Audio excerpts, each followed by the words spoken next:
আসসালামু আলাইকুম। আমি ওবায়দুল ইসলাম, চট্টগ্রাম বিশ্ববিদ্যালয় থেকে।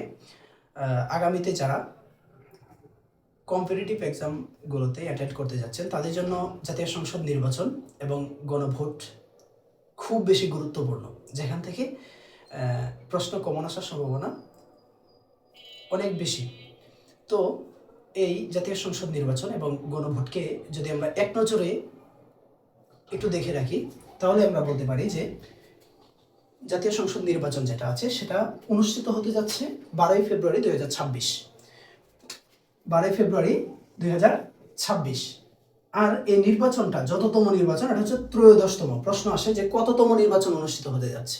তো ত্রয়োদশতম নির্বাচন, এটা তফসিল ঘোষণা হয়। একটা গুরুত্বপূর্ণ প্রশ্ন হচ্ছে তফসিল ঘোষণা হয় 2026 সালের জাতীয় সংসদ নির্বাচনে তফসিল কখন ঘোষণা হয়? তফসিল ঘোষণা হয় 11 ডিসেম্বর 2025।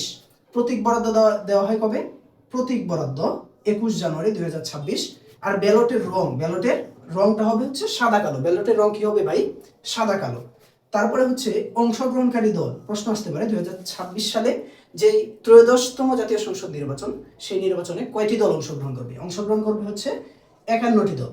তো প্রবাসীদের জন্য প্রথমবারের মতো একটা খুব বেশি গুরুত্বপূর্ণ কোয়েশ্চেন এখান থেকে থাকবেই আশা করা যায়, সেটা হচ্ছে পোস্টাল ব্যালট। পোস্টাল বিডি যে ব্যালটটা আছে, সেই ব্যালটের মাধ্যমে প্রথমবারের মতো প্রবাসীরা নির্বাচনে ভোট দিতে পারবে। তারপরে সেই গুরুত্বপূর্ণ অন্য একটা টপিক, সেটা হচ্ছে গণভোট। সেটা কি ভাই? গণভোট। এই গণভোটের মধ্যে আমরা দেখি যে গণভোট এবং জাতীয় সংসদ নির্বাচন উভয়টাই 12ই ফেব্রুয়ারি 2026 অনুষ্ঠিত হতে যাচ্ছে। 12ই ফেব্রুয়ারি। তবে গণভোট এবং জাতীয় সংসদ নির্বাচন কিন্তু এক না। এটা অনেকের গুলিয়ে ফেলতে পারেন। যেমন কততম গণভোট? অনেক চতুর্থতম গণভোট। প্রশ্ন আসতে পারে যে কততম 2026 সালে কততম গণভোট অনুষ্ঠিত হতে যাচ্ছে? তো এটা হচ্ছে চতুর্থ। এটা কত? চতুর্থ। আর জাতীয় সংসদ নির্বাচন হচ্ছে ত্রয়োদশ। খুব গুরুত্বপূর্ণ একটা বিষয়। আর আরো গুরুত্বপূর্ণ বিষয় যেটা, সেটা হচ্ছে এই যে গণভোট হবে, গণভোটের রং, গণভোটের ব্যালটের যে রংটা, সেই রংটা হবে গোলাপি। একটা খুবই গুরুত্বপূর্ণ কোশ্চেন। গোলাপি কি রং হবে ভাই? গোলাপি রং। আর হচ্ছে আমাদের জাতীয় সংসদ নির্বাচনের কি হবে? সেটা হচ্ছে সাদা কালো। সেটা হচ্ছে সাদা কালো। গণভোটের প্রচারের জন্য 64 জেলায় বাংলাদেশ সরকার পক্ষ থেকে সুপার ক্যারাভ্যান নামক একটা গাড়ি, আপনারা ইতিমধ্যে জানেন, উদ্বোধন করা হয়েছে। সেই গাড়িটা বাংলাদেশের 64 জেলায় গণভোটের যে হাবাচক উক্তিটা, সেটা প্রচারের জন্য থাকবে। তো দেশের প্রথম গণভোট কখন হয়? একটা গুরুত্বপূর্ণ কোশ্চেন। আমরা জানি বর্তমানে গণভোট যেহেতু সব থেকে আলোচিত, তো দেশের প্রথম গণভোটটা কখন হয়? প্রথম গণভোট হয়েছে 30 মে 1977।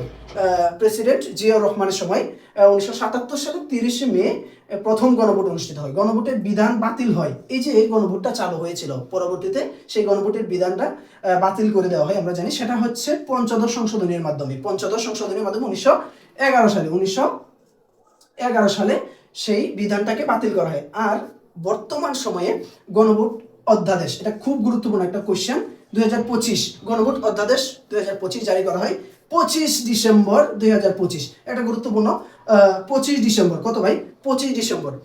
তো গণভোট এবং জাতীয় সংসদ নির্বাচন সম্পর্কিত আমাদের যেই তথ্যটুকু এখানে উপস্থাপন করা হলো, আশা করি যদি কম্পিটিটিভ এক্সামগুলোতে গণভোট এবং সংসদ নির্বাচন থেকে সাম্প্রতিক থেকে কোনো প্রশ্ন করে, এর বাইরে থেকে করবে না।